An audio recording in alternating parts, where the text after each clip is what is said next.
In February 1996, I was working at a Blockbuster Video in Hagerstown, Maryland.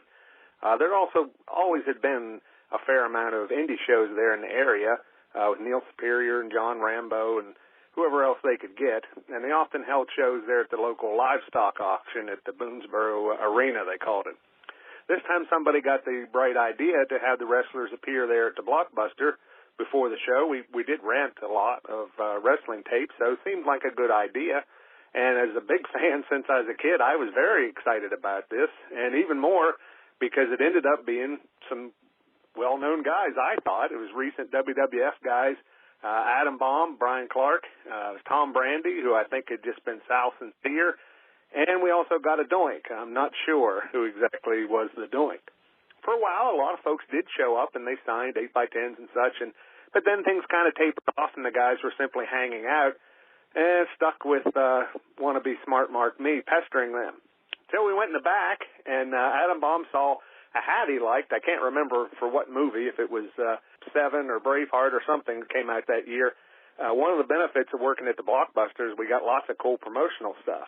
I told him he could have the hat if he'd put me in a headlock, and he said sure. And for the next few minutes, I loaded him up with all sort of movie swag in exchange for putting me in arm bars and body slams and whatever while my buddy took pictures. I didn't get to go to the show. You know, Blockbuster is open till midnight. But I did get a lot of pictures of me selling for Adam Bomb. And also, yeah, I got to clean up all the clown makeup that was all over the employee restroom. Well, that was a great call. The meat of the call about this Adam Bomb movie trade. It really made Adam Bomb relatable in my mind. We picture this giant, large, huge human being, but then we hear the story and it's like, oh, he's just like me. I desperately would want everything at that store, anything free. Sure, trade you for a picture of me putting you in a headlock. Yeah, I'll do that in a second. But the call also got capped off with this beautiful extra punchline and having to clean up all of the Doink the Clown makeup. It's very reminiscent of a post-AEW show with Luchasaurus and green mist all over the sink every single week, without a question. Beautiful topping to the story. You were right. They were big stars. Tom Brandy especially, but Adam Bomb at your local Blockbuster, signing autographs, taking pictures. It reminded me of the one time myself and Jimmy Jacobs in a small town in either Indiana or Ohio, I cannot remember, were asked to do an appearance at a Aaron's Furniture the day before the show. And both Jimmy and I are like, we're independent wrestlers. Why are we going to this Aaron's Furniture? But we were also like, we get an extra free hotel. Maybe it will be a cool experience. Maybe we'll get lunch out of it or something. So we did it. We just kind of sat around, maybe signed a couple of autographs, but no one knew who we were.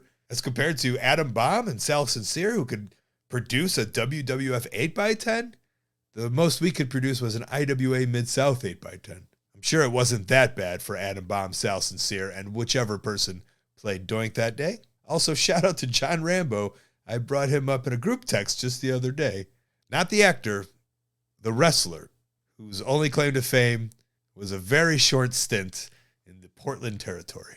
Hey, thanks for watching. That call was part of a whole podcast called Wrestling Anonymous. Listen to the whole thing weekly. Wherever you listen to your podcast, go subscribe. And while you're at it, subscribe right here on YouTube to Colt Cabana's channel. Thank you.